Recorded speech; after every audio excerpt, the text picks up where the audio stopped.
పెట్టారు. ఇప్పుడు ఒక కాఫీ తాగుదామా? మంచి coffee. Thank you sir. Thank you అండి. సభకు నమస్కారం. అన్నిటికంటే ముఖ్యంగా రమణాచార్య గారికి, ఆయన ఉంటే ఒక సభకి నిండుదనం వస్తుంది. నేను సార్ మీరు అంటే చాలా ఇష్టం సార్ నాకు. సో మీరు ఒక హుందాతనం, ఒక కంట్రోల్, ఒక స్థాయి వస్తుంది అనిపిస్తుంది సార్ నాకు. సో అండ్ దెన్ ఇది పురస్కార గ్రహీతలందరికీ కంగ్రాచులేషన్స్. అండ్ ఎవ్రీ ఇయర్ ఈ టైంకి ఏదో టీవీ పెడతా ఉంటే వరుసగా బాబు గారి సినిమాలు వస్తూ ఉంటాయి. సో అది ఏంటి అని, ఈ బర్త్డే అని నాకు గుర్తుండదు. సరే ఈ రోజు కూడా అలానే పొద్దున్న ముత్యాల ముగ్గుతో స్టార్ట్ అయింది. భక్త కన్నపై వస్తూ ఉంటాయి అనమాట. సో ఈ రోజు నాకు సంతోషం కలిగించే విషయం అంటే నేను ఈ ప్రోగ్రామ్కి రావడం. దానికి భీమ్ గారికి, సుబ్బరాజు గారికి చాలా థ్యాంక్స్ అండి. ఆయన ఏదో 2-3 సార్లు కాల్ చేసి వస్తారా ఇన్విటేషన్ ఇవ్వాలంటే, సార్ మీరు ఏమి నాకు ఇవ్వక్కర్లేదు, బాపు గారి పేరు చెప్తే పరిగెత్తుకొస్తాను అది పెద్ద అది. అండ్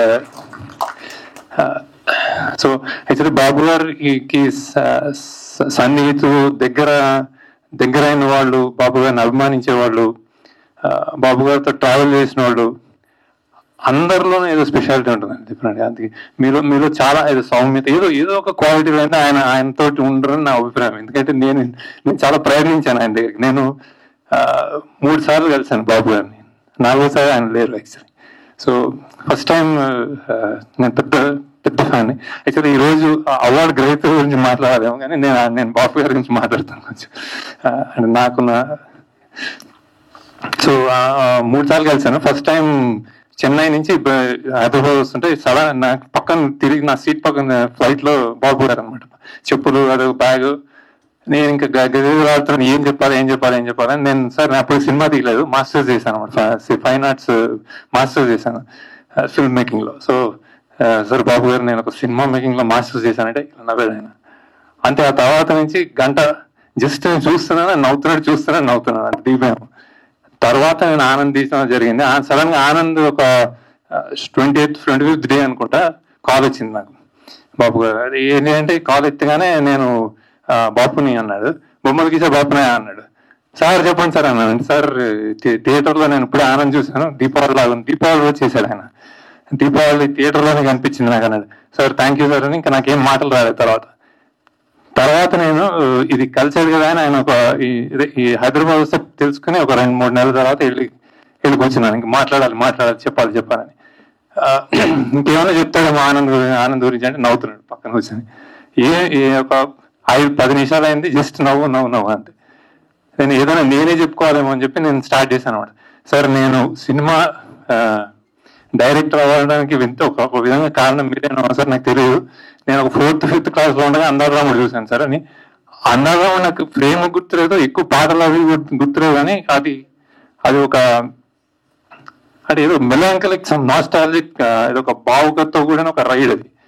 అది ఆ ఏజ్ లో నాకు ఎందుకో నేను ట్రావెల్ చేయాలి అన్న ఒక అనుభూతి అనమాట. దానికి నాకు తెలుగులో వర్డ్స్ కూడా రావట్లేదు.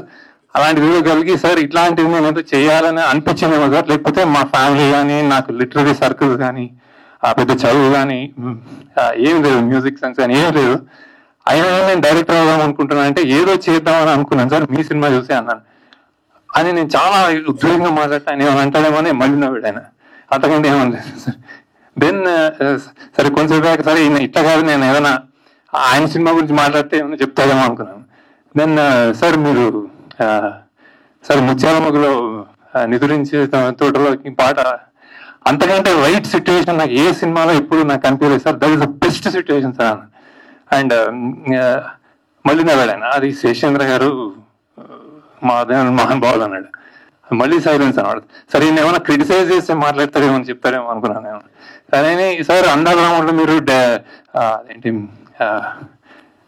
కుడిసేవెన్నులో మరిసేవారిలో సార్ ఏంటి సార్ డే టైంలో తీసారు, అది 2 నెలలు కదా అయితే అది మీరు ఏంటి సార్ అంటే నవ్వాడు ఆయన.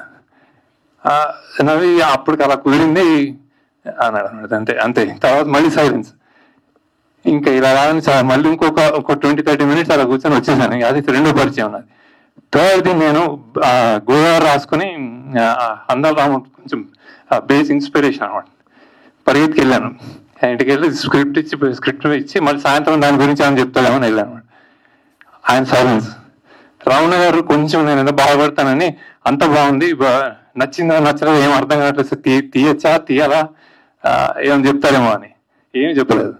దెన్ రమణ గారేమో ఏమో నేను బాధపడతానని కూర్చున్నాం ఇద్దరు ఆయన రూమ్ లో. అసలు ఆ రూమే ఇక్కడ శంకరాభరణం ఇప్పుడు మన తులసి అది శంకరాచార్య ఇంటికి వెళ్తే ఫీల్ వస్తుంది, అలా ఉంటుంది కదా రూమ్. అది శ్రీదేవి గారు ఉన్నట్టున్నారు సార్. దెన్ చెప్పారు మాట అంతా బాగానే ఉంది, కానీ అందులో అన్నరాముడిలో ఒక థ్రెడ్ ఉంది, అలాంటి ఎమోషన్ లేదేమో అని. అదంటే తల్లి కలుస్తుంది, రామకోటి రాసుకుంటూ ఉన్న తల్లి, హీరో తల్లి కలుస్తారు బోట్లో. అలాంటిది అంత ఎమోషన్ లేదంటే సార్ నాకు వచ్చినట్టు రాశాను సార్ అన్న అంతే అని తీసానంటే అది అయిపోయింది. సో నాకు ఎప్పుడో ఎంతో చెప్పాలనిపిస్తుంది. బేసిక్గా వీళ్ళు అంటే ఎందుకు చాలా మిస్ అవుతుంది. స్తబ్దత అంటే లాట్ ఆఫ్ టైమ్స్ ఏదైనా చేద్దాం అనుకుంటే నేను కోర్స్ ఒక ఎవరిలాగా తీద్దామని అనిపిస్తుంటది చాలా.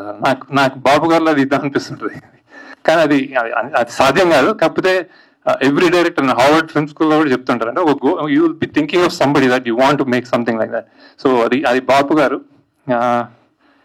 ఆయన లేదని miss them so much. And ఇప్పుడు సార్ భూమచంద్ర గారు ఈ పాటలో బంగారు కోడి పెట్టారు, నాకు మీకు మరలు తెలుపునా సార్ అద్భుతం సార్. అది నాకు one of the top most songs అది.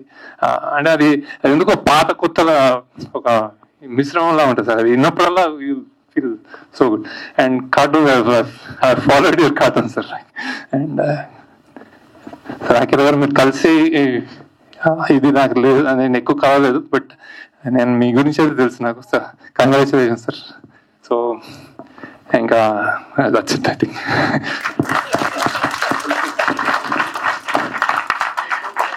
బాపు గారి సైలెన్స్ లోనే మీరు చాలా వెతుక్కుని ఆయన ఆ సైలెన్స్ నుంచి అన్ని తీసుకుని మీరు అంత అద్భుతమైన సినిమాలు చేశారు.